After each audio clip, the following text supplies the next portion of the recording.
Fala galera, bem-vindos a mais um vídeo no canal Baú do Cruzeiro. E no vídeo de hoje a Rafaela tá aqui comigo de novo pra gente falar do assunto que a gente mais gosta, Fernando Seabra. Ei, Matheus, e todo mundo que está assistindo aí no YouTube. Pois é, dessa vez a gente veio com uma proposta um pouco diferente do primeiro vídeo, né, Matheus? Acho que até em cima das expectativas que a gente tinha, das leituras que a gente fez naquele primeiro vídeo, avaliando o trabalho dele até aquele momento. E como no futebol brasileiro muita coisa acontece em pouquíssimo tempo, eu acho que agora a gente vem com a ideia de fazer uma análise até um pouco mais crítica, dos pontos um pouco mais sensíveis do trabalho dele no Cruzeiro até aqui. E vamos lá, vamos conversar um pouquinho sobre nosso assunto favorito. É isso aí, de lá pra cá muita coisa mudou. A gente fez um vídeo de 1000 inscritos, não tem muito tempo, eu acho que não deve ter um mês, se tiver um pouco mais de um mês. Hoje a gente já tá com mais de quase 2.500 inscritos e o canal, graças a Deus, tá indo bem. E assim, como o Fernando Seabra passou por um momento de turbulência aí nos últimos 30 dias, né? O mês de agosto foi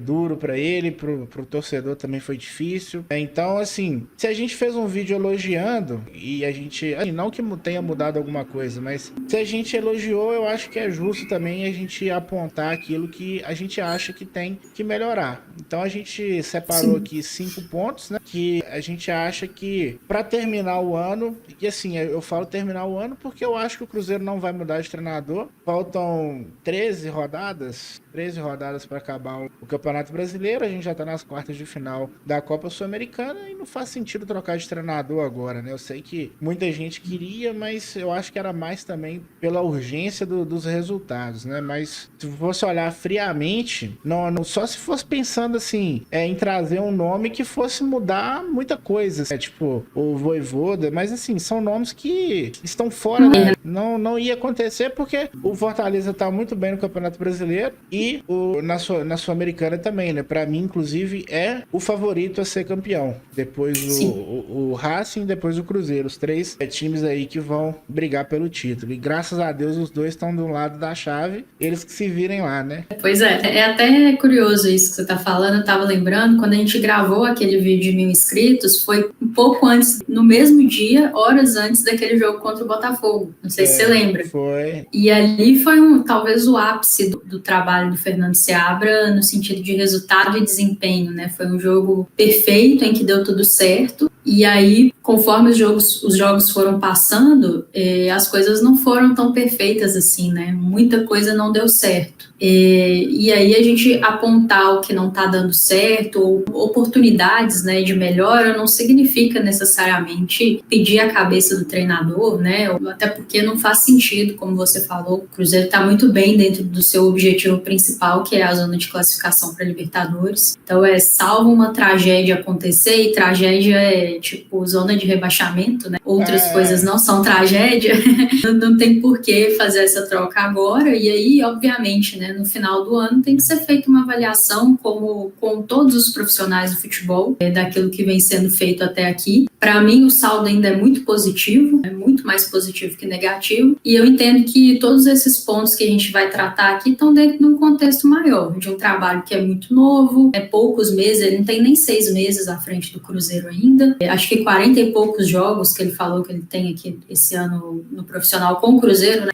Os outros jogos que ele fez. Então é muito pouco tempo e as oscilações, os problemas, eles são normais, e a tendência é que com o tempo e uma qualidade de trabalho isso seja amenizado. Você falou aí 6 meses, tá bem longe disso, são 145 dias de trabalho. Então, não ele pegou um serviço pela metade, né? Você falou em questão de expectativa, eu acho que assim, dentro daquilo que a gente pensava no começo do campeonato e o que ele conseguiu com o trabalho dele, ele acabou subindo a expectativa. Hoje, falando de decepção, eu acho que uma decepção seria ficar fora do G6. Mas essa projeção só é possível porque até o jogo contra o Bragantino, o Cruzeiro não tinha reforço, ele pegou um time de 11 milhões de reais e colocou dentro dos 5 primeiros colocados. Então, assim, exatamente, a gente iria se frustrar, mas com uma coisa que a gente só tem graças ao trabalho dele, né? Muito do que foi feito antes dos reforços virem, né? A gente pode falar que, mas como é que o pessoal tava falando assim? Porque, tipo assim, o normal seria o time melhorar com os reforços. Na prática, não aconteceu isso. mas era de se esperar, né? Tipo, você muda muita coisa no time. E assim, falando de coisas que precisam melhorar, o primeiro tópico que a gente separou aqui foi a bola aérea defensiva e ofensiva, que realmente é uma carência do Cruzeiro, mas tem melhorado. E isso um pouco por causa dos jogadores que vieram, por exemplo. Tem coisa para melhorar ainda, mas eu tô citando uma coisa que já tem melhorado. Por exemplo, no jogo contra o Atlético Goianiense, o Caio Jorge ganhou vários duelos ali no meio-campo, de bolas que o Cássio chutou de tiro de meta, que a zaga teve que sair de uma pressão. E aí ele ganhava a primeira bola para ficar mais fácil para os nossos volantes disputarem a posse ali.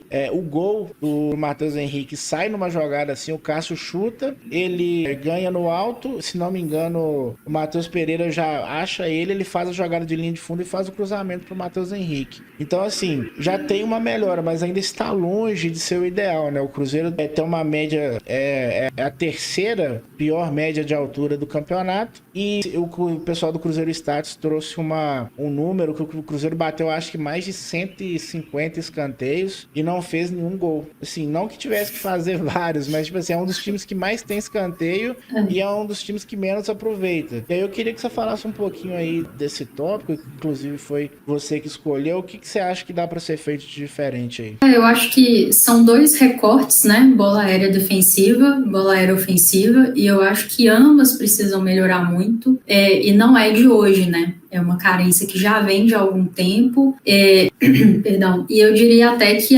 principalmente a ofensiva é uma carência que vem desde o ano passado, né? E esse número, esse dado que você traz, que é do pessoal do Cruzeiro Status, é muito assustador, porque você gerar tantos escanteios e não é um bom sinal, significa que você está chegando, você está atacando, isso é importante, mas você não conseguir fazer gols é muito complicado, porque a bola aérea ofensiva, ela ganha jogos, ela ganha 3 pontos ali para você. Quantos times a gente tem aí que às vezes a coisa não tá dando certo com a bola no chão e aí em um lance de bola aérea esse time vence um jogo, esse time conquista os 3 pontos. Então são vários exemplos aí. Eu acho que um dos principais para mim é o Palmeiras, que essa trajetória do Abel no Palmeiras, ela obviamente é muito marcada pelos títulos, pelas conquistas. Eu acho que lá se discute se ele é ou não o maior treinador da história do Palmeiras, e muita gente acha que é, mas em muitos momentos o Palmeiras não jogou com ele assim um primor do futebol, aquele futebol vistoso, gostoso de assistir. E em muitas oportunidades a bola aérea fez com que esse time vencesse, fez com que esse time avançasse, e eu acho que é uma coisa que precisa ser melhorada, sabe? Não precisa a bola aérea ser a única ou a principal valência do nosso time ali ofensivamente, mas você ter todos esses escanteios e não conseguir converter mostra que tem algum problema, seja de posicionamento, seja na cobrança.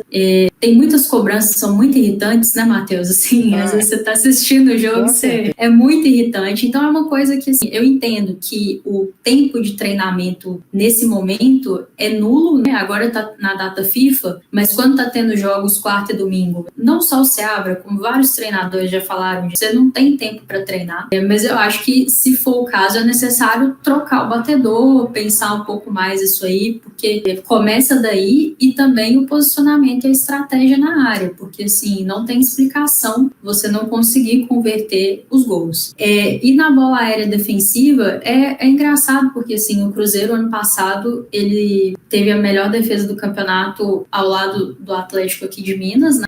Uma defesa que eu acho que melhorou, se a gente for nome por nome, né? A defesa melhorou, a defesa esse ano começou bem, começou sólida. Assim, eu falo nesse recorte atual do Seabra, depois que foram feitas as mudanças, né, que a gente esperava ali no sistema defensivo. E de alguns jogos para cá, eu sinto que caiu um pouquinho, assim, como um todo, mas também nessa questão da bola aérea. Acho que a baixa estatura ajuda a explicar, mas não pode ser a única muleta, assim, porque também tem uma questão de posicionamento. Então, eu acho que é necessário ele encontrar estratégias, mesmo tendo pouco tempo para treinar, porque todos têm pouco tempo para treinar e ele só vai conseguir ter tempo mesmo se ele continuar no ano que vem, porque por agora vai ser isso aí mesmo. Então ele precisa encontrar estratégias, os jogadores precisam assimilar isso rápido.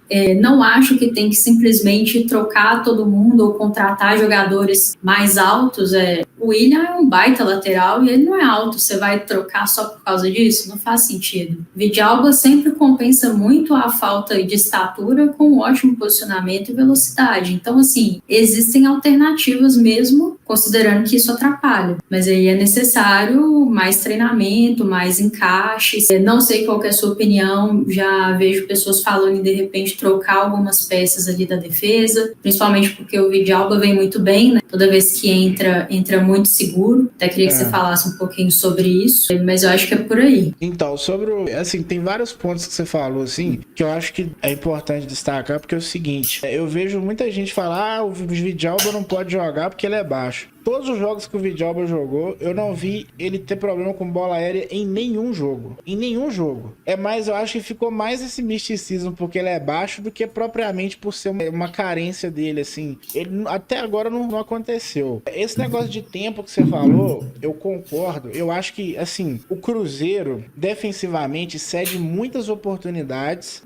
principalmente pelo alto. E isso é treinamento, isso é posicionamento, isso é não necessariamente você trocar peças. Eu acho que o desempenho defensivo do Cruzeiro caiu num modo geral. O Marlon não vem jogando bem, não acrescenta nada ofensivamente e nem defensivamente. Ele era um ótimo ladrão de bolas, então você tem um desempenho ruim dele, mas eu acho que, por exemplo, esse esquema com 2 volantes, que o Seabra, principalmente com o Wallace e o Romero, e eu avisei que não ia funcionar. E assim, não deu outra, né? Eles parecem que um fica invadindo o espaço do outro, eles não conseguem meio que, tipo assim, achar o lugar de cada um ali naquele meio campo. E assim, eu acho que o melhor vai ser jogar ou um ou outro. Na verdade, assim, eu já achava isso antes, né? Vendo os dois jogar junto. Se tiver que ser o Romero, tudo bem. Tá jogando muita bola, merece, entendeu? Mas tem que ser um ou outro. Porque o sistema defensivo também passa pelos volantes, né? Pelo entendimento dos volantes. Por exemplo, você tem o William, se você olhar o posicionamento médio dos jogadores lá no SofaScore, as ações com bola, você vê o William muito adiantado e o Marlon, tipo, quase que não passa do meio campo. E se você comparar com outros jogos, igual, por exemplo, o jogo contra o Bragantino e o jogo contra o Botafogo, o time é muito mais equilibrado em campo, entendeu? Então, assim, aí, por exemplo, o William ficar subindo muito é porque não tem um ponta. E aí ele tem que fazer às vezes do ponta. E aí, se o volante não fizer a leitura de cobertura de espaço ali, o time vai ficando frágil, você vai cedendo oportunidades. E assim, tudo isso vai somando para o desempenho defensivo ruim. Então, eu acho que se você tivesse que escolher um para arrumar, eu acho que eu arrumaria o defensivo. Porque, por exemplo, você citou aí o negócio do Palmeiras. O Palmeiras realmente não é um futebol vistoso, é um futebol eficiente. Era assim também com o Mano Menezes. É um pouco assim essa coisa do pragmática, né? E o Cruzeiro, ele consegue criar oportunidades para além das jogadas de bola parada, de bola aérea e tudo mais. Então, assim, eu acho que resolvendo o problema de tomar gols, fica muito mais fácil você se manter na partida e buscar o resultado, né? Você ganhar jogos e tal, principalmente pensando aí nesses jogos de mata-mata que tendem a ter menos espaço, né? Então, todo espaço que você ceder for uma chance de perigo, por mais que seja um time tecnicamente inferior, pode ser um problema muito grande pra gente. Então, o tempo é curto e, assim, a gente falou de duas coisas, né? Porque da bola aérea defensiva e ofensiva, e o segundo tópico era o sistema defensivo. Então, a gente meio que passou um pente fino aí de todos esses problemas. Eu acho que dá pra, tipo assim, o Marlon, dá pra mudar o Vidalba, eu acho que ele merece uma oportunidade também, uma sequência. Não sei se agora vai ser o caso, né? Porque e se você olhar em questão de Sul-Americana, se você mudar isso pra um jogo e você perder, acabou, então é complicado, né? Tipo, você fazer muitas mudanças. Mas eu acho que o mais gritante, assim, como a gente não tem pontas, eu acho que seria bom dar uma chance pro Kaique ali, no lugar do Marlon, e ajustar os volantes. Eu acho que isso ali já melhorava muito. E aí, pro ano que vem, é contratar jogadores que aqui consigam performar dentro da característica do estilo de jogo do treinador. Exatamente. Eu concordo muito com o que você falou, que se tiver que escolher entre um ou outro, tem que arrumar primeiro a defensiva. Eu sou muito conservadora também nesse sentido e eu acho que isso envolve também a confiança dos jogadores, sabe? Quando você tem um time organizado, que cede poucos espaços, poucas chances para o adversário, o pessoal lá na frente fica um pouco mais leve para ter volume, para tentar. Quando você arrisca e você não tem confiança no seu sistema defensivo, é muito desgastante, né? E eu lembro um dos últimos campeonatos mineiros com o Rafael Cabral, o Cruzeiro tava assim, era um parto para criar uma chance, quando criava não conseguia finalizar e uma bola que ia lá atrás entrava. Eu não estou dizendo que é 100% culpa do Cabral, mas houveram várias falhas que ficaram marcadas. Uma que me vem à cabeça é um jogo contra o América, um gol de falta que ele toma, não sei se você lembra disso. Do Patrick? Eu nem lembro se esse jogo foi ano passado ou ano retrasado, mas... não, foi o gol do Aloísio. Isso, Aloísio Boi Bandido. Então, assim, era um time que tava... muito bom, cara, do Boi Bandido. Amo.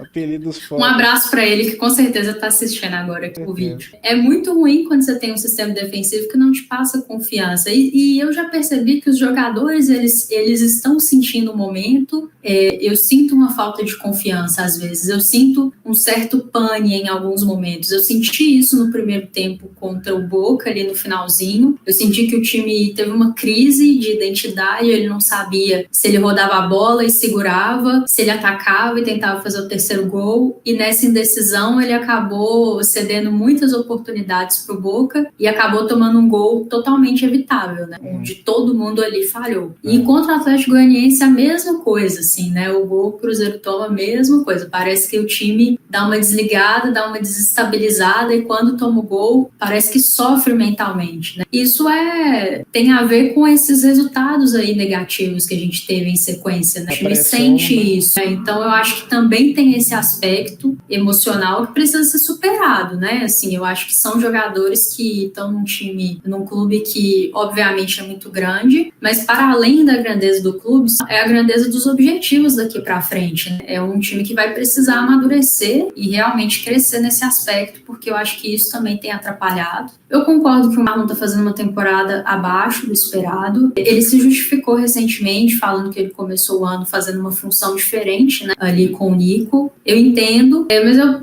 posso estar falando besteira, né? Eu nunca joguei futebol profissionalmente, mas eu entendo que ele também sempre atuou dessa forma, né, como lateral, que é o que ele voltou a fazer com o Seabra. Então, por mais que ele tenha feito alguns movimentos com o Nico, tenha feito aquilo que eu pedi, no momento que o Seabra assume o time, e aí na teoria o Marlon tem que voltar a exercer aquilo que ele sempre exerceu. Então, eu não acho que, é pedir tanto assim dele que retorne para fazer aquilo que ele fez. E a gente cobra porque sabe que ele pode entregar, né? No passado, muitas vezes, ele se destacou muito mais que o William, apesar de ser um jogador menos técnico que o William, né? Mas ele fez um campeonato brasileiro excelente. Quem joga cartola aí colocava sempre o Marlon, porque o pessoal brinca que é renda fixa, né? Que desarmava muito, chegava à frente, chutava, fez gols. 5 por jogo era garantido. No mínimo, né? No mínimo. E realmente eu acho que ele é o jogador talvez que mais me decepcionou assim esse ano até então, justamente pela expectativa que ele próprio criou. É um excelente jogador. E ele dá muito azar que o concorrente dele de posição também é um excelente jogador, que é o Kaique. É um cara muito jovem, que tem muita personalidade, joga muito bem. Eu não acho os jogos que o Kaique fez, assim, às vezes o pessoal fala, mas foi abaixo nisso ou naquilo. O jogador vai errar, gente, é normal, isso vale para todos. Mas no contexto geral, assim, os jogos que o Kaique fez, eu acho que ele foi muito bem. Em todos, assim, né, se a gente for fazer um balanço. Então eu acho que é uma vaga que está totalmente aberta. Eu não acho que o Marlon vai ganhar essa vaga nos microfones, né? Ele tem que ganhar em campo. Para falar que eu acho que ele entrou muito bem contra o Boca, eu acho que o time estava num momento muito frágil ali no segundo tempo, questão de posicionamento e parecia até um aspecto emocional mesmo. Eu acho que alguns jogadores sentiram o peso daquele jogo e eu achei que ele entrou super bem, né? Principalmente no aspecto defensivo, e bateu um pênalti que nem dispensa comentários, né? Os pênaltis mais bem batidos que eu já vi, assim, no Cruzeiro, em geral. Sim, foi incrível, uma coisa fantástica, mas tem deixado a desejar mesmo no geral. Acho que também passa por trocas, né? Mas como você falou, é muito mais uma questão de posicionamento. E aí cabe ao Seabra encontrar soluções, aproveitar bem essa data FIFA, com quem ele tem à disposição, que a gente sabe que também tem muito jogador, infelizmente, né, lesionado e tal, que não está em condições nesse primeiro momento, mas ele tem que fazer de tudo para corrigir o que for necessário e muito foco na parte defensiva, porque por mais que o Cruzeiro tenha ainda dificuldade de fazer gols, como foi no ano passado, esse aspecto já melhorou e hoje a gente tem o Matheus Pereira, por exemplo, numa excelente fase, que você sabe que em uma bola ele pode decidir o jogo para você. Então, muito mais importante, assim, muito mais urgente para os objetivos do ano é voltar a passar segurança, sabe? Assim, o Cássio às vezes tem se destacado muito nos jogos, isso não necessariamente é uma coisa boa. É muito bom para a gente ver, né? Eu acho a saída de bola dele, assim, a forma como ele sai nas bolas que vem, principalmente bolas aéreas, eu acho assim fantástico. Ele é muito bom, o posicionamento dele é excelente. Você vê que de novo a gente tem um goleiro extra classe assim no gol do Cruzeiro, é uma coisa absurda. Mas ele tá se destacando excessivamente, mostra que tem alguma coisa errada, né? Tem muitas chances sendo criadas e isso precisa ser mitigado. Você citou a questão dos volantes, né? Eu vejo que o Seabra tá tentando, ele tá rodando o time, né? Desde que ele colocou os reforços, o time não correspondeu imediatamente, o que é natural. Ele tem tentado várias formações, assim, às vezes com mais atacantes, às vezes com mais meias. Não sei se a ideia dele é tentar ter um pouco mais de equilíbrio, né? Até defensivo mesmo, com essas duas figuras, tanto o Romero quanto o Wallace, eles têm mais uma questão defensiva propriamente. Acho que ainda tem um ajuste que precisa ser feito de posicionamento. Não sei se não dá para jogarem juntos de forma alguma, mas nesse momento a gente vê que realmente não tá o ideal ainda, né? O Romero tá jogando muito bem, realmente acho que a gente comenta, né, jogador por jogador, o Wallace tá numa prateleira muito diferente do Romero. Eu acho que isso ninguém discute. Mas realmente o Romero tá jogando muita bola nessa temporada, acho que é um jogador que melhorou muito algumas carências que ele tinha na primeira passagem. Vejo ele muito inteligente sem a bola também, sabe, encurtando espaços. Então ele merece a posição que ele ocupa hoje no time titular. Então, se o Seabra entende que esses dois têm que jogar juntos, ele também vai precisar ajustar aí esses encaixes, porque tem alguns momentos que realmente o time tá um pouco desequilibrado, assim, e não era para estar, né, na teoria. Eu acho que, assim, essa questão do equilíbrio, que inclusive é um dos lemas dele, né, eu acho que faz todo sentido se você analisar nas mudanças que ele faz. A gente pediu e o elenco acabou criando essa necessidade dele fazer mudanças, variações táticas, que era uma coisa que a gente pedia, porque, por exemplo, por que ele está jogando com dois volantes? Eu não acho que necessariamente é a necessidade de encaixar os dois jogadores, mas como você não tem pontas, você precisa que os seus laterais ataquem mais. E para os laterais atacarem mais, você precisa de cobertura. E quem faz as coberturas são os volantes. Então, assim, eu acho que é uma tentativa válida, mas é como algo emergencial, né? Porque quando a gente fala de sistema defensivo, a gente está falando não só dos dois zagueiros, ou só dos dois laterais, ou só do goleiro. Hoje em dia, no futebol, o sistema defensivo começa lá na pressão dos atacantes, em cima da saída de bola. E hoje, o gap maior assim que eu vejo do Cruzeiro, por incrível que pareça, é criado pela própria carência do elenco de ter um ponta. E aí acaba que você tem que usar muito o William, e isso vai gerar espaço. Você tem a questão de bola aérea, que já era um problema, que com muitas chances sendo criadas, mais bolas aéreas você tem. Então, a matemática é simples, né? Quanto mais chances claras você tem contra você, mais perto de tomar um gol você tá. E às vezes você tem um Cássio ali que segura a onda, mas infelizmente a harmonia do sistema defensivo do Cruzeiro, e aí passando até mesmo pelos volantes, não aconteceu, não tá acontecendo.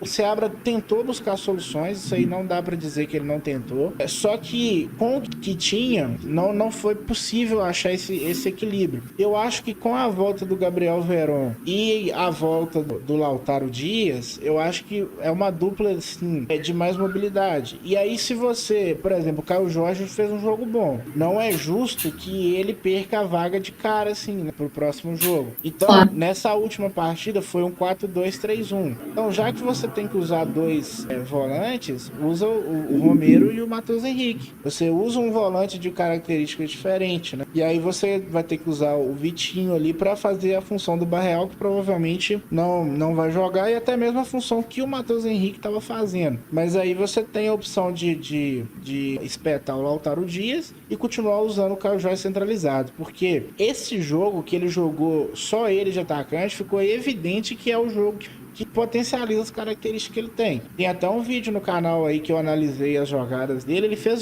jogadas de tudo que é jeito, mas precisa dele ter o espaço para fazer isso. Quando tem dois atacantes, ele fica muito limitado a uma faixa de campo ali. Então, para você aproveitar o potencial do jogador, o esquema precisa favorecer isso. E assim, a gente já falou de sistema defensivo, de bola aérea defensiva e ofensiva, né, que são os dois tópicos aí do nosso vídeo, mas tem uma coisa que incomoda, né? Se o Matheus Pereira acontecer alguma coisa com ele, uma lesão, uma suspensão, o que a gente vai fazer, hein, Rafaela? Pois é, aí cabe ao professor, né? Cabe ao professor encontrar soluções.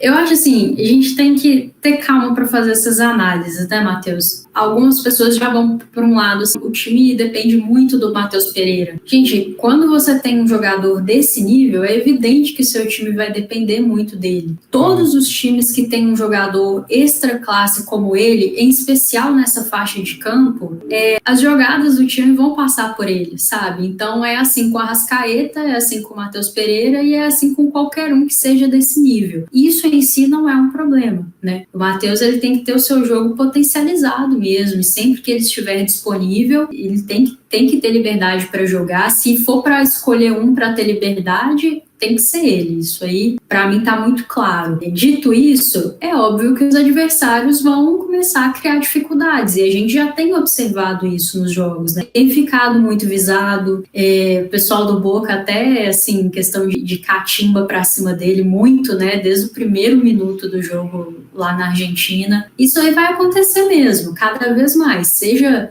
questões táticas de encaixe de marcação, seja questões assim mais emocionais de tentar desestabilizar o cara. E aí o time precisa encontrar soluções, no caso a comissão técnica, né? Para um dia que às vezes ele tá um pouco abaixo ou tá muito marcado. Aliás, estar um pouco abaixo acontece também, gente. Às vezes as pessoas fazem jogos ruins, assim. Isso não é nada demais, acontece. Então é necessário que a comissão técnica encontre soluções para além do Matheus. O Matheus é um cara que eu vejo isso desde o ano passado. Ele, para dar entrevista, não tem muita paciência, né? Eu acho muito engraçado, só que assim, eu nunca vou querer entrevistar ele, mas eu acho hilário assistir. Lembro. Você é um cara que é maldoso nas suas palavras. Ele não tem paciência, né? E aí, recentemente, ele deu uma resposta nesse sentido. O jornalista perguntou para ele até numa boa, assim, questão do jogo, que ele estava um pouco abaixo e tal, e o Matheus dá uma resposta também, né? Fala que a pergunta dele foi maldosa, que ele não entende de futebol. E no final ele fala essa questão dos encaixes, do time também encontrar soluções para além dele. Ele não fala com essas palavras, mas nesse sentido, assim. E eu vi que algumas pessoas ficaram meio assim, acharam meio desnecessário. Gente, é o perfil dele em entrevista. Eu já notei isso desde o ano passado. Então, assim, a solução é não assistir. Se te incomoda, não assiste o Matheus na zona mista, sabe? Porque ele tem esse perfil mesmo e não vai mudar, não. Inclusive, ele dá essa porrada no cara, mas eu acho que ele, tipo assim, ele deu a porrada porque ele tava puto com ele mesmo, não por causa da pergunta. A pergunta foi um catalisador. Tipo assim, ele tava incomodado porque ele sabe que ele jogou mal, e aí, tipo, vem o cara e meio que dá essa no ego dele, ele vai, tipo assim, quando você tá com raiva, na maioria das vezes você reage de uma maneira que você não reagiria normalmente, né? E ele, só que depois, se você vê a entrevista toda, ele meio que dá razão pro cara, e aí ele começa a se justificar Sim. Aí tá engraçado. É engraçado mesmo. No final também dá pra ouvir o... Eu não sei quem foi o jornalista, mas ele, quando encerra, falando que não foi na maldade, a pergunta, e todo mundo viu que não foi mesmo, foi Mas é normal, porque foi assim. um jogo abaixo mesmo. Tem que fazer, né? Isso é normal, o Matheus tem que lidar com esse tipo de situação, mas eu já vi que ele não gosta, então assim, eu não tenho expectativa que ele vai mudar isso não. Mas eu tô citando tudo isso porque ele fala dessa questão da comissão técnica encontrar soluções para além do jogo dele, e isso é uma realidade, e eu acho que o elenco tem peças criativas no meio campo ali, principalmente o Matheus Henrique, mas também o Barreal, o próprio Vitinho, eu acho que vai ter um outro Matheus Pereira no banco para entrar quando ele não puder jogar? Evidentemente que não.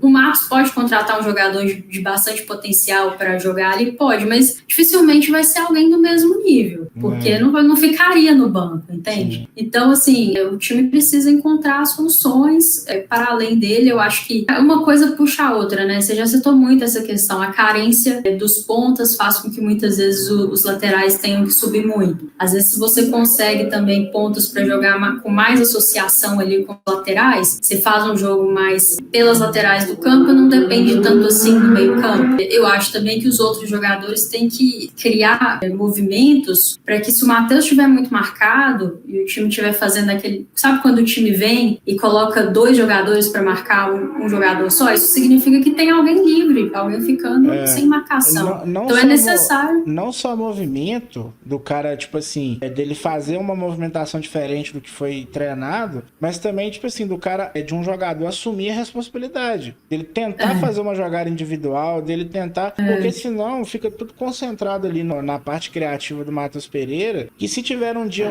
ou se tiver um dia que ele vai estar bem marcado, não vai sair nada, assim. E na ausência dele, na ausência do jogador, como a gente não tem outro de característica, e assim, a gente faltando 13 rodadas pro Brasileirão acabar, não vai ter Guilherme, não vai ter Batistella, não esquece isso. E a gente tá falando de realidade. Então, já que o que tem sem o Matheus Pereira, aliás, não tem, né, que seria outro jogador da mesma característica, eu apostaria numa formação mais física. Por exemplo, se você tira a técnica e aposta na força. Então, você coloca ali, de repente, Romero, Wallace e Matheus Henrique, você faz uma trinca no meio campo e 3 atacantes. E tenta ganhar na força, na imposição física, porque não adianta tentar jogar numa formação que depende do Matheus Pereira, só o Matheus Pereira. Então Exato. E assim, aí entra nessa parte no quarto tópico, né, que é a questão da variação tática. E a gente, muitas das vezes, a gente cobra, né, porque o Seabra, em alguns momentos, ele falou que o Cruzeiro estava previsível. Ele admitiu que o Cruzeiro já, tipo assim, estava manjado, né, e até vi ele tentar coisas diferentes, assim, e eu acho que impactou muito o que ele queria fazer na falta de peças no elenco. Igual, por exemplo, essa reta final antes da data FIFA, o Cruzeiro tava, tipo, capengando, sem jogador. Sim. Assim, só que enquanto isso serviria de muleta, eu acho que ele falhou em não ter promovido mais jogadores da base pro time profissional, para pelo menos estar em condições de serem utilizados. É óbvio que a minutagem seria mais baixa em outras partidas, mas nesse momento aí, a gente no jogo contra o Inter e o jogo contra o Atlético, a gente não tinha opção. O Cruzeiro relacionou 3 atacantes para um jogo, que foi o Lautaro, o Caio Jorge e o Arthur contra o Inter, e contra o Atlético, ele até deu uma forçada ali, que ele sempre relaciona o Barreal como meia. Ele colocou como atacante, porque ele só tinha 2, que era o Tevez e o Caio Jorge. Aí ele colocou o Barreal ali como atacante. Então eu acho que, tipo assim, se o elenco faltou em alguns momentos, eu acho que muitas dessas opções poderiam estar na categoria de base. Eu acho que antes, hoje não dá pra gente falar isso, assim, porque já passou. Eu acho que esses caras deviam ter vindo antes, para que talvez agora, porque, por exemplo, você vai ter a volta do Gabriel Veron, do Lautaro, como é que vai jogar um Tevez, como é que joga um Kenji? Eu acho que o Dorival vai ficar no elenco até o final do ano, porque não tem outro, né? Outro lateral direito. E o Joseph Joseph já é tratado como um jogador pronto para o profissional. O Ken e Gil Teves tem essa coisa de adaptação, ajuste de força também. Precisaria Sim. de mais tempo. E assim, voltando esses jogadores aí, a tendência é que eles percam espaço, né? Mas é bom ver que eles estão treinando como profissional, porque são 13 jogos, ainda temos 3 meses de campeonato aí, tem muito jogo para fazer. Em algum momento o Cruzeiro vai ter que priorizar, de repente, uma semifinal de Sul-Americana, né? Então a gente precisa de ter mais profundidade de elenco. E variação tática, porque alguns jogadores são muito específicos, né? Então, por exemplo, se você não tem o Williams, é melhor você jogar com 3 zagueiros. Então, isso No entra atual contexto. no atual contexto. Isso entra na parte de variação tática. O que você tem aí para acrescentar pra gente? Eu acho assim, é uma questão que a gente tem que ter paciência, né? Não dá para fazer tudo ao mesmo tempo. Muitas vezes o time fica previsível e se você tenta mudar de forma assim muito brusca de um jogo para o outro, isso também pode não ser bom, isso também pode prejudicar. Então é uma questão que eu acho que só seria aprimorada mesmo com o tempo, né? Tanto a questão da variação tática quanto a questão da utilização da base. O Seabra, ele acaba sofrendo muito também de um mal que não foi ele que criou, porque o início da temporada, a pré-temporada do Campeonato Mineiro, não foi com ele. Então, ali era um momento que você poderia ter pegado vários jogadores ali do Sub-20 para treinar junto com o profissional Não podia, e começar esse processo, não né? Não podia, assim, só para fazer uma ressalva importante, porque tinha a Copa São Paulo e acho que 2 jogadores nossos estavam no pré-olímpico, incluindo o Kaique, que machucou. Então a gente acha que o Campeonato Mineiro, ele fica um pouco prejudicado ali por questões assim de elenco, de base, porque você tem a competição que você precisa disputar e é uma vitrine importante assim pros jogadores e tal. Eu acho que depois da Copa São Paulo, os jogadores têm que tirar férias, né? Isso é lei trabalhista, não é que o Cruzeiro queria dar férias, é o direito deles. E assim, eu acho que antes disso, o começar do mais pro final do estadual, Sul-Americana, já demonstrava que o elenco precisava de opções diferentes, né? Então, nessa questão assim de base, talvez pro próximo ano você tem jogadores que você não vai poder levar. No caso, por exemplo, o Kaique, o Ken, o Joseph, aí você vai ter que pegar você vai ter um time mais novo, né? Porque os principais jogadores vão precisar estar servindo o elenco principal, que é a prioridade, né? Exatamente. Essa questão que você falou também é engraçada pelo seguinte, no jogo contra o Inter, acho que o que foi lá, foi quase um mata-mata também, né? Eles tinham jogado um dia antes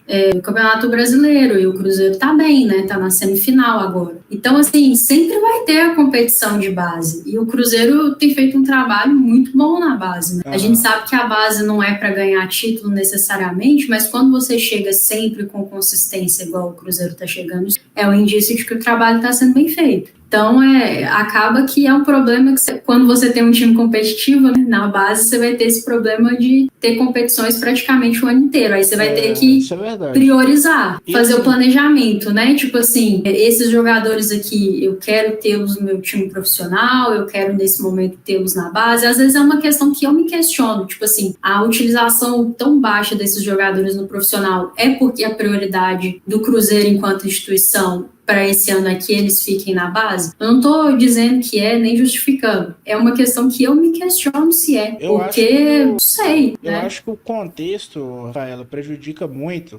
porque o Cruzeiro une as duas coisas. O Cruzeiro tem resultado e revela jogador, né? Dispensa comentários. Estevão, Vitor Roque... Não vamos nem falar muito não aqui. Igor Thiago, que tá na Premier League.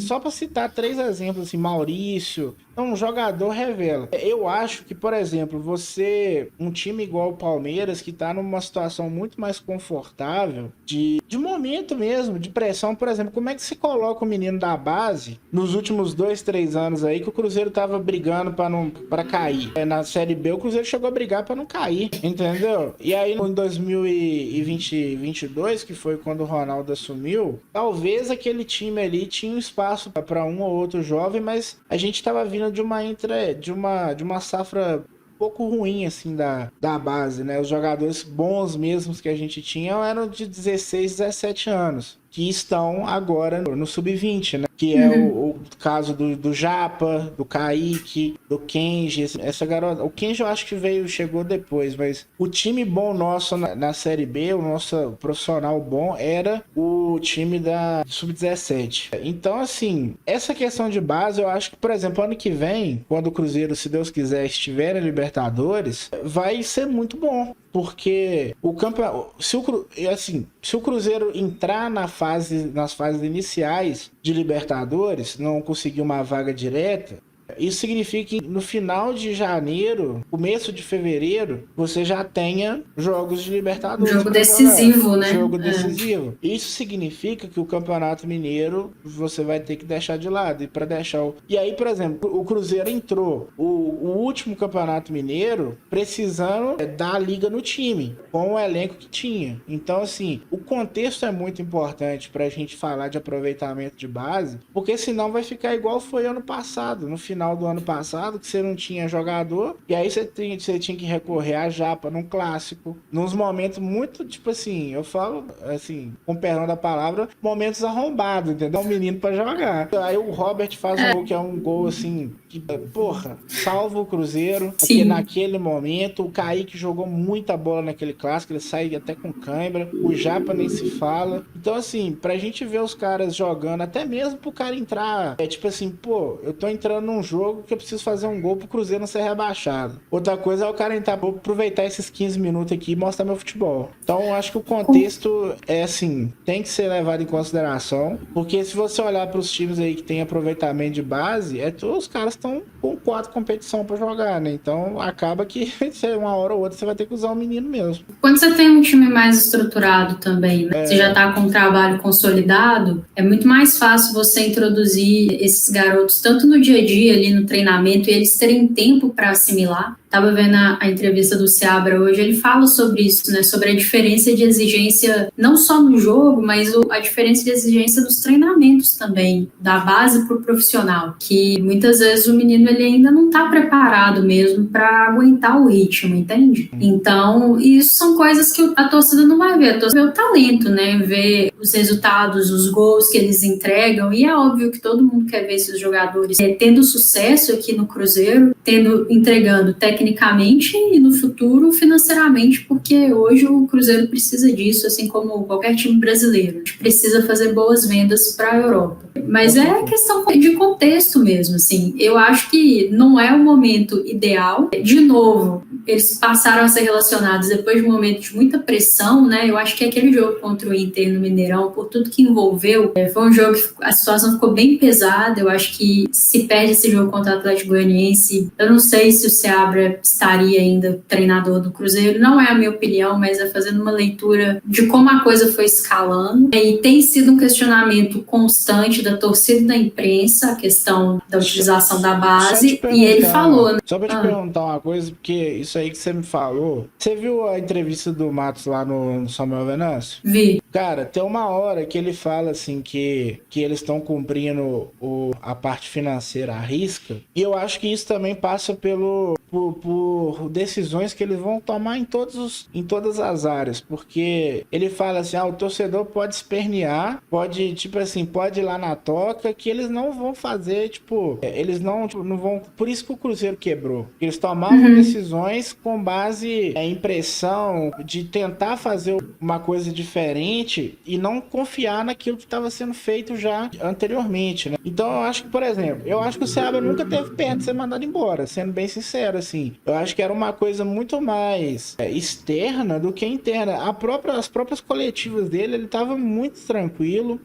Eu acho que teve conversas internas, assim, que é normal. Tem que ter mesmo, mas eu acho que nunca chegou perto de ter, eu acho que reavaliar, tudo bem, entendeu? O fazer contatos por treinadores, ver, sondar, é normal, porque você não sabe o que você vai ter que fazer num curto espaço de tempo, mas eu acho que essa percepção ficou muito mais por parte da torcida, a expectativa da torcida. E, por exemplo, quando ele fala que não ia contratar jogador e não contratou, isso mostra que, tipo assim, que eles vão tomar decisões realmente baseado no que é mais lógico, porque ele não vai trazer um atacante hoje só porque a torcida tá querendo e tá cobrando, e a gente sabe que o torcedor também não sabe de porra nenhuma, né? O cara é com emoção.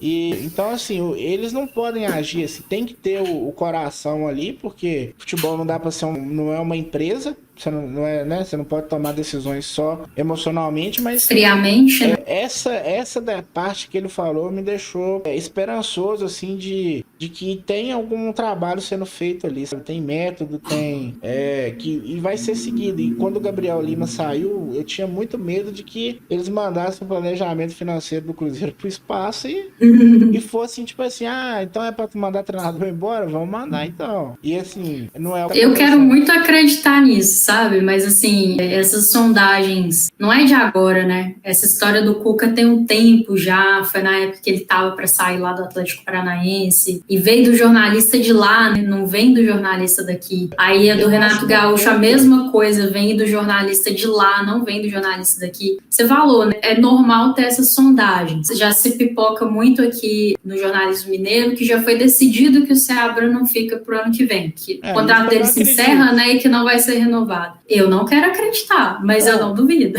Não, eu não duvido, mas eu não acredito que, tipo assim, como é que você manda um treinador embora? Por exemplo, se ele ganhar a Sul-Americana, eu acho que isso não vai acontecer. Se ele for mandado embora, é porque, tipo assim, vamos supor que o Cruzeiro consiga uma vaga no G6, uma vaga para uma pré-Libertadores só, e seja eliminado pro Libertar. Então eu acho que aí pode ser que eles vão avaliar que pro ano que vem eles querem outro tipo de trabalho e tal, mas que tá decidido hoje que o Seabra não vai ficar, eu truco muita coisa. Porque... Eu espero que seja mentira também. Mas, enfim, eu acho que tem todo um contexto, eu acho que aquele áudio que vazou sempre vai ficar, sabe, essa mancha aí, essa nuvem perto do Seabra, porque independente de qualquer coisa, tem ali uma falta de confiança, né, no trabalho do treinador por parte do majoritário da SAF. Então, eu entendo que ali é uma coisa que você manda para um amigo, que não necessariamente aconteceu daquela forma, mas repercute mal, né? E aí, toda vez que o Cruzeiro tem um desempenho ruim, ou pode até ter um desempenho bom, mas não vence, por exemplo, contra o Inter, eu acho que fez um jogo até ok aqui no Mineirão, poderia ter vencido, e aí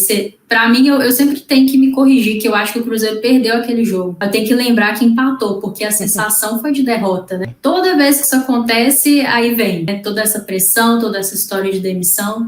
Eu entendo essa questão do Matos não pensar na torcida, ele até cita a questão do Marcelo Oliveira, né? Que foi na gestão dele também, que ele era diretor de futebol. Entendo que ele tem essa convicção, assim, no que ele tá fazendo, e não necessariamente vai ouvir a torcida, que em grande parte eu acho que é muito crítica do Seabra, não sei se é as pessoas que eu convivo, mas eu vejo uma coisa bem 50-50, assim, né? Tem gente que gosta e tem gente que odeia. Ele já teve mais prestigiado, né? Eu acho que... Já teve mais prestigiado. Quando a gente fez o primeiro vídeo, eu acredito que ele tava em alta, assim, né? Hoje eu acho que tem dúvidas, eu acho que essas dúvidas são plausíveis, assim, tipo... Por exemplo, uma coisa que muita gente fala, ou pensando, assim, pro próximo ano, né? Se o Cruzeiro vai disputar uma Libertadores, e o Cruzeiro vai precisar trazer jogadores de nome e tal, será que, assim... É normal pensar que o Seabra não tenha capacidade para gerir um elenco com jogadores muito grandes, né? Ao passo que o próprio elenco do Cruzeiro hoje, com jogadores importantes, né? Matheus Henrique, o Wallace, Cássio, o próprio Matheus Pereira, elogiam muito isso no Seabra, né? Essa coisa de ser um cara bom de vestiário, de ser bom de gestão de grupo. Então,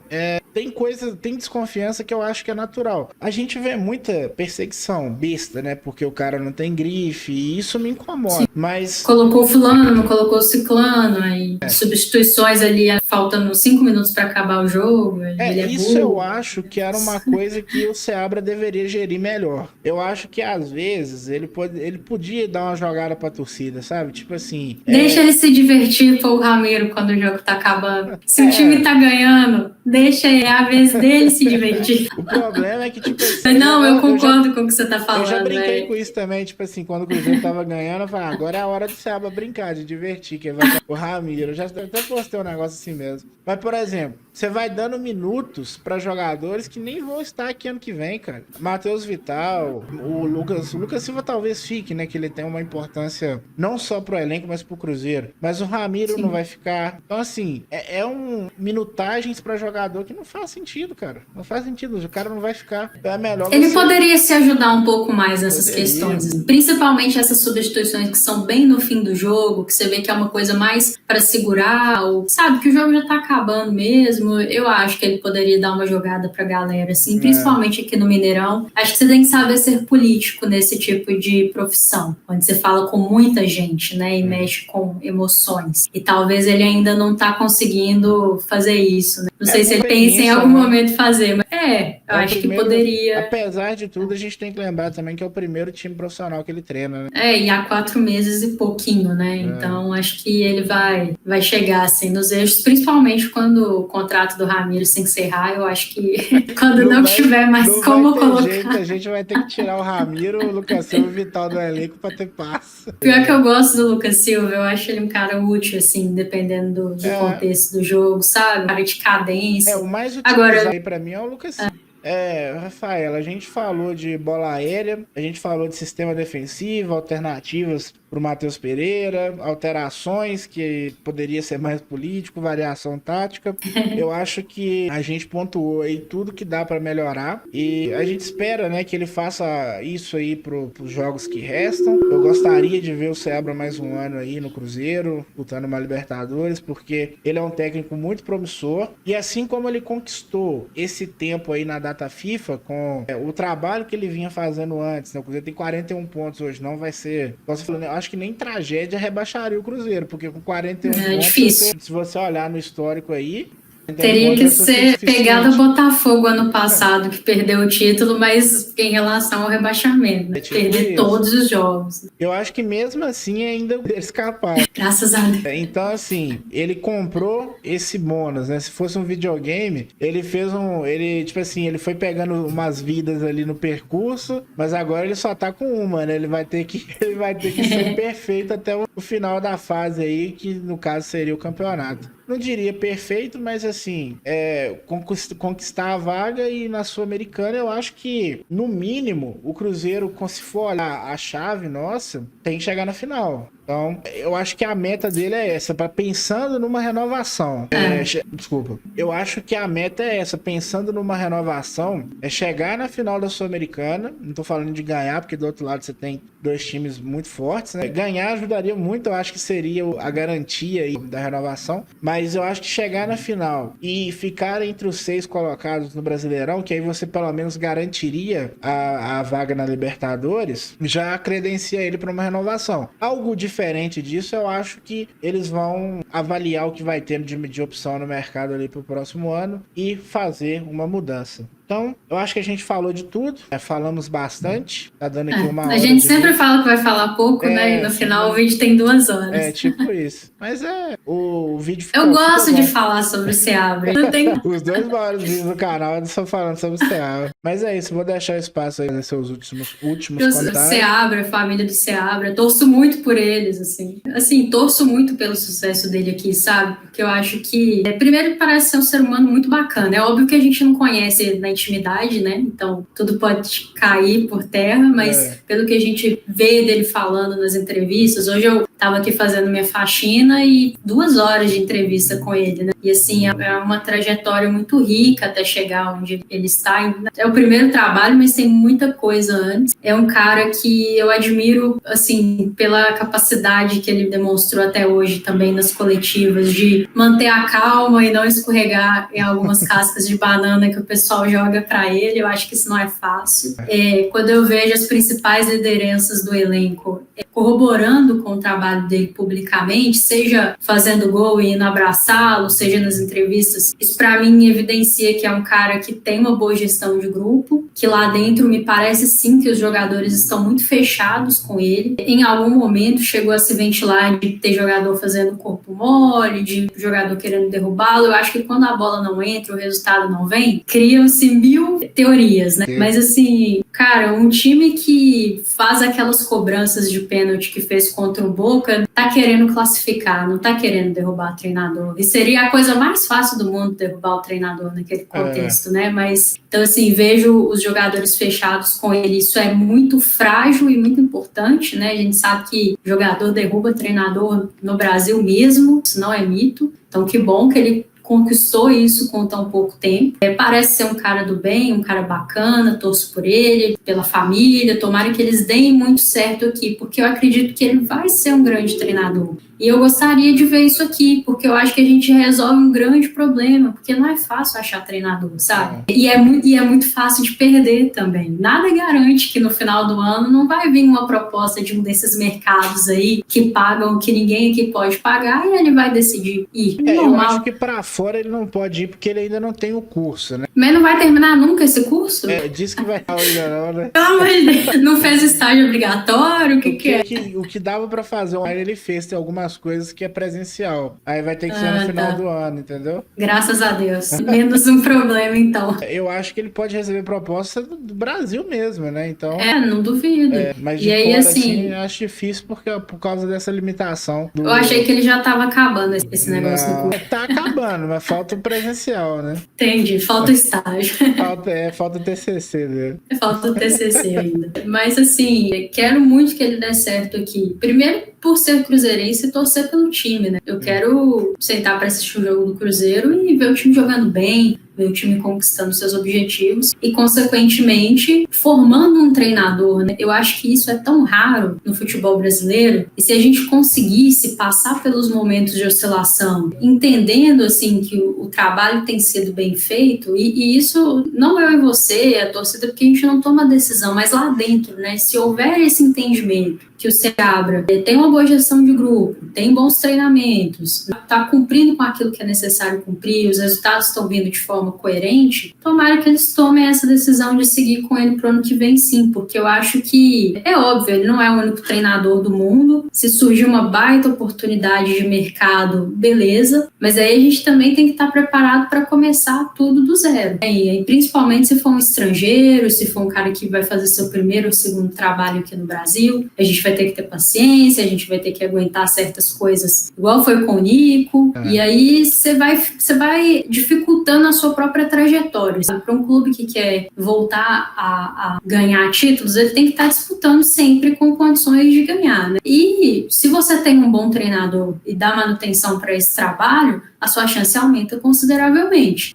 Fortaleza está aí onde está hoje, não é por acaso. Eu até achei engraçado o Matos falando que Fortaleza paga salário alto, né? Compete com o Cruzeiro, e eu acho que isso é uma coisa que as pessoas não esperam. Elas acham que o Fortaleza é tipo um acontecimento da natureza ali. É óbvio que tem muita organização, mas também tem investimento, né? Que são as duas coisas que são necessárias. E tem um treinador que está lá que até outro dia aí estava na zona de rebaixamento. Eu lembro, eu acompanhei muito esse campeonato e no final das contas foi o Ceará que caiu, então eu acho que para o torcedor do Fortaleza deve ter sido incrível, que eles foram para a Libertadores e o Ceará. Mas assim, inclusive... a gente vai dar esse tempo para o Seabra, né? A gente vai formar aqui o nosso treinador, porque o Vojvoda não chegou pronto lá. Então, principalmente esses times que a gente não, que estão fora do eixo, que a gente não acompanha tanto, vê mais o resultado, aí na hora que a coisa está caminhando super bem, o time está ganhando Copa do Nordeste adoidado, está chegando em final de Sul-Americana, está lá no G4 do Brasileirão, aí todo mundo olha assim. E o fato dele já ter recusado muita proposta no Brasil, já vê muita gente falando, ele é medroso, ele não quer ir para um time que tem uma pressão maior. Eu não entendo dessa forma. Eu entendo que ele tem muita segurança no projeto lá, né? Outra coisa, isso aí tem um pouquinho de xenofobia também. Assim, você vê, só vai provar se é bom mesmo se ele vier para treinar o Flamengo, se ele vier treinar um time do eixo, entendeu? E assim, no ano passado, teve torcedor do Fortaleza que queria demissão. O presidente do Fortaleza, que tipo assim, o cara teve, como se diz, né, gelo no sangue, né, porque ele entendeu que em outros momentos ali o Vojvoda foi fiel ao Fortaleza e não só isso, ele confiou no trabalho do cara. Então, com certeza o baú lá do Fortaleza, a Rafael do Fortaleza estavam defendendo o Vojvoda, né, e podem falar que, pô, eu tava confiando no cara e hoje o cara Nunca critiquei. Pode ser campeão brasileiro. Então, quem sabe ano que vem a gente não conta essa história aí, porque hoje, no futebol mundial, é muito mais fácil você trocar um treinador do que você, às vezes, trocar vários jogadores insatisfeitos, né, com o treinador. Então sempre sobra o treinador. O único time que não faz isso é o Manchester City.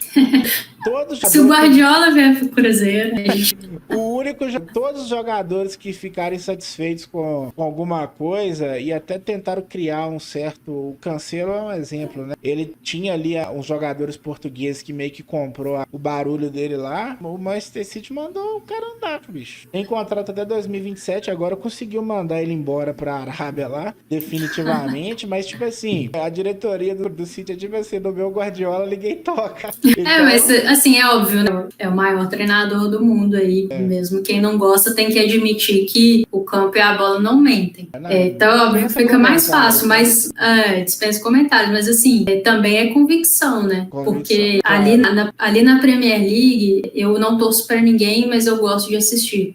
Não é só o Manchester City que gasta muito dinheiro. Muita gente ali gasta muito dinheiro e não consegue ter resultados esportivos nem parecidos. O Chelsea, pra mim, é o principal nome dele, quando eu penso nisso. Gasta muito assim, lá e não... Eu acompanho, eu sou torcedor do City, eu posso... Nos últimos 4 Sofre muito, né, Matheus? Quase ficar pensando assim, será que dá pra ganhar? Mas assim... Deve ser duro. É difícil. Mas assim, nos últimos 4 anos, o City é o 5º time que mais gastou. Time. Porque já tem uma base e tal. Mas pra mim o time que mais gasta mal é porque o Chelsea trocou de dono e precisou, tipo... Parte do dinheiro que ele dá compra foi acordado que seria investido no clube, né? Em contratação, na estrutura e tal. No futebol, né? No futebol. E é normal, é um novo dono, é um novo ciclo. Agora, o time que mais despeja dinheiro fora é o Manchester United, disparado. Disparado. Inclusive, se for fazer um recorte maior, desde que o Pepe chegou, é o time que mais gastou, que é 1.400 bi de libras. E não ganhou nada relevante. Ganhou Copas, né? Copas nacionais. Mas é isso. Tem que... Lógico, você abre no Guardiola, tá muito longe. Mas eu acho que... Você lembra tem um vídeo do Casa Grande que ele fala que tá fazendo igual...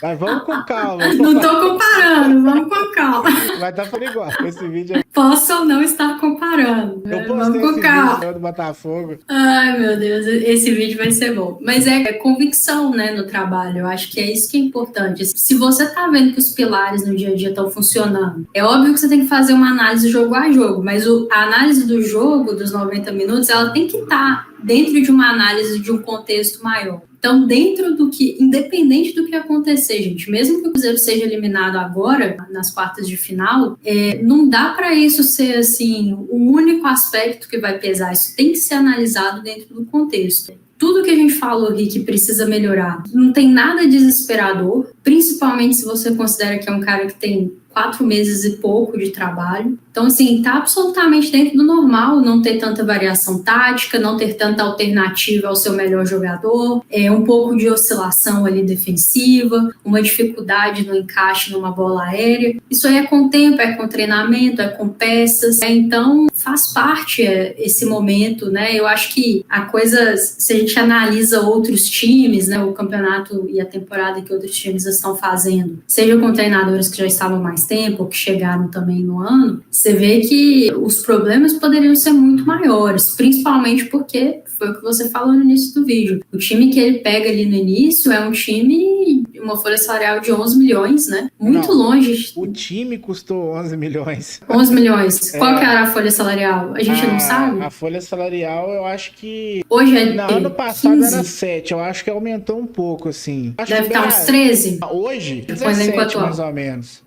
Mas eu acho que era 11 também. Provavelmente era algo assim, 10, 11 milhões. Mas o time custou 11 milhões. O time custou uma folha salarial mensal para ser montada. Isso é que é o mais loucura. loucura pensar isso, né? Não tem muito tempo eu vi a tabela, assim, eu não sei se os números são 100% corretos, porque eu não sei se o jornalista consegue pegar certinho, mas de como era a folha salarial, e o Cruzeiro tava na metade de baixo do Campeonato Brasileiro. Dá pra ter acesso ao que o cara ganha de CLT. Ah, entendi. Dá pra você acessar o sistema lá e ter acesso. E aí, geralmente, é 60-40, né? E aí dá pra você ter uma estimativa, uma base. Nessa estimativa aí, o Cruzeiro estava na metade de baixo da tabela, se fosse olhar essa questão de folha salarial. A folha salarial do Cruzeiro era muito baixa. Pois depois... e com essa folha ele estava no G6, né? E ele ficou... Gente, uma rodada ou outra que você sai, até porque é um campeonato que não tá correto, né? As rodadas até hoje, que é um outro escárnio, né? Enfim, teve a questão esse ano do Rio Grande do Sul, mas... Certo. Tem time que ainda... Não, tem time que ainda tem 23 jogos, tá uma bagunça ainda. Mas tem mais duas data FIFA ainda, dá tempo de... dá tempo de bagunçar mais. Dá de jogar mais o jogo da terceira rodada ainda. Pois é. Então, assim, o Cruzeiro figurou sempre ali na parte de cima da tabela, sabe? Mesmo com a folha salarial e o elenco do início do ano, que era curto, que sofreu muito porque tinha poucas alternativas, e mesmo agora que melhorou o elenco, mas os encaixes não é igual ao videogame, que você troca uma peça por outra e o seu time magicamente vai jogar super bem. São seres humanos, tem todo um contexto de adaptação, de questão física, nem todos eles chegaram no momento ideal para já chegar a jogar, e mesmo com um mês de extrema oscilação, que eu acho que foi o pior mês do Seabra aqui no Cruzeiro até hoje, o time está em 5º lugar no Campeonato Brasileiro e teve uma classificação contra o Boca que é histórico por várias questões que a gente já citou em outros momentos aí, todo mundo já está cansado de saber. Então, assim, será que tá tão ruim assim? Será que os pontos a melhorar tão negativos assim, ou é uma coisa natural? Eu acho que são coisas que a gente tem que ter paciência, sabe? É a própria questão da montagem do elenco também. Será que o Alexandre Matos errou tanto assim na montagem do elenco porque a gente tá com poucas opções de atacante, ou será que é o momento desse planejamento, né? Foi uma janela. Não dá para fazer tudo ao mesmo tempo, principalmente para quem tem responsabilidade. Eu acho que essa entrevista dele na Samuca TV foi muito boa, porque ele tocou assim, em pontos que é igual você falou, a gente vê muita seriedade, e isso para mim é muito importante, assim. Não é tocar o projeto só na paixão e no desejo de fazer dar certo, por osmose, no poder da amizade. Você vê que tem um trabalho, que tem seriedade. Não vai ser do dia pra noite que as coisas vão acontecer pra gente. Nem pro Flamengo, gente, que investiu. Vocês lembram da história do cheirinho? Hoje ninguém lembra, porque o Flamengo ganha tudo todo ano. Mas teve isso. E teve isso quando o Flamengo já estava investindo. O Flamengo deu uma sorte que no primeiro ano que eles falaram assim, não, agora a gente vai reformular tudo aqui. Eles foram lá e bateram o campeão da Copa do Brasil. Inclusive, tira o Cruzeiro, né? O Cruzeiro fatalmente seria campeão daquele ano lá. Mas assim, eu acho que essa questão eu acho que realmente houve sim uma tempestade em copo d'água. E eu acho que passa muito pela ausência de grife do Seabra. Eu acho que se fosse um nome mais forte, essas cobranças seriam muito menores. Ou talvez até um estrangeiro. Eu acho que eles também sofrem essa questão do contexto do treinador brasileiro hoje. Porque tem muito treinador estrangeiro fazendo sucesso, né? Então, todo mundo acha que a receita vai se repetir sempre, né? Mas o Seabra é um exemplo de um treinador brasileiro que é bom.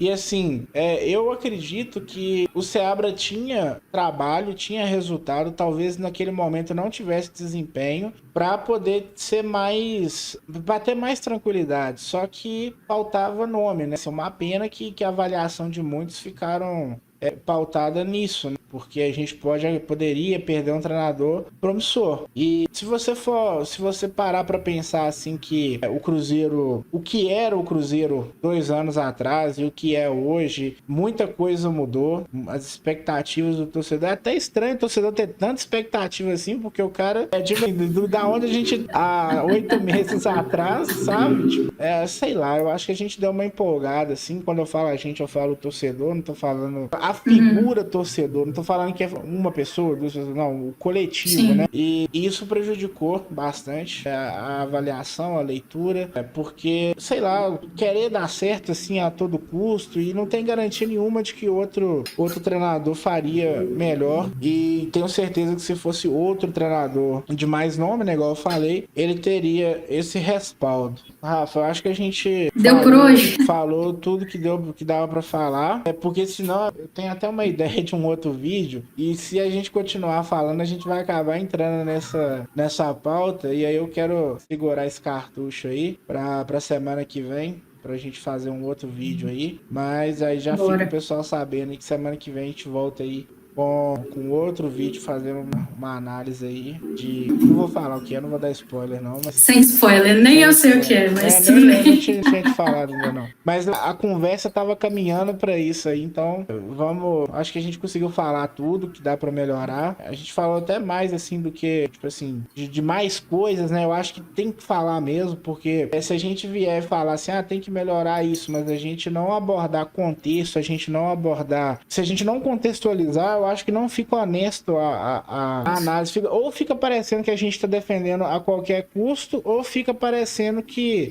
só existe uma alternativa de melhorar aquilo que precisa ser melhorado, né? E tá longe disso, né, gente? Se o futebol fosse tão fácil assim, tava ótimo. Então... E existe crítica para além dessa coisa de pedir demissão, né? Eu acho que essa é a proposta, assim. É possível criticar o que não tá legal, apontar o que precisa ser melhorado, sem necessariamente apontar que a solução é a demissão do treinador e resetar o trabalho, né? Então é isso, vamos com calma. Futebol é um jogo, às vezes você vai ganhar, às vezes você vai perder. Pode sonhar, todo mundo, o futebol permite que a gente sonhe. Que bom, vamos sonhar com título. Quem quiser sonhar em ser campeão brasileiro, gente, por que não? Matematicamente ainda é possível. Nossa, deixa eles tropeçar lá. Pois é, nada impede, nada impede. Nada impede. Agora, você, na hora de fazer uma análise também, você basear nos seus sonhos, e aí quando seu sonho não acontece, você já achar que tá tudo errado, tem que resetar, não é um caminho legal, é um caminho que, se a diretoria for por ele, a gente vai talvez levar muito mais tempo para conquistar o que a gente quer conquistar, né? Eu acho que essa que é a minha ideia, assim, de não acho que ele é o único treinador do mundo, se finalizar o ano, entenderem que há uma pessoa melhor para tocar o projeto, não tem problema nenhum, mas também não é garantia de nada, né? Futebol nada é garantido, é um jogo, todo mundo quer vencer. Geralmente, quando se fala em troca de técnico no meio de temporada ou para tentar um fato novo, as pessoas sempre se apegam aos exemplos positivos, né? Os tipo assim, fizemos aquela vez e deu certo, time B, time C fez isso e deu certo, mas a regra é não dar certo. A maioria das vezes não dá certo. Então, os problemas que o Cruzeiro tinha eram problemas que podem ser contornados pelo próprio treinador. A gente sempre falou isso. E a gente torce que, inclusive a gente já falou de alguns aqui, né? A gente torce para que seja resolvido. O Cruzeiro volta a campo aí, né? O Cruzeiro tem uma criança que mora em cima de mim. Entendi. O Cruzeiro volta a campo aí no próximo final de semana, né? No próximo final de semana? Não sei, eu tô perdido no próximo. Mas é no próximo final de semana, né? Contra o São Paulo. Se não estiver enganando. Não sei. Hoje é que Agora você me trouxe dúvida, mas eu acho que a rodada começa no próximo final de semana. Eu acho que vai ter uma Copa do Brasil aí, no meio do final de semana, e o Cruzeiro pega o São Paulo no meio de semana. Eu acho que é isso. Mas, mais uma vez, obrigado pela sua participação. A gente volta aí na próxima semana com outro tema, beleza? É isso. Pessoal, nem euforia, nem desespero. O resto vocês já sabem. Fiquem com Deus. Até mais. Valeu.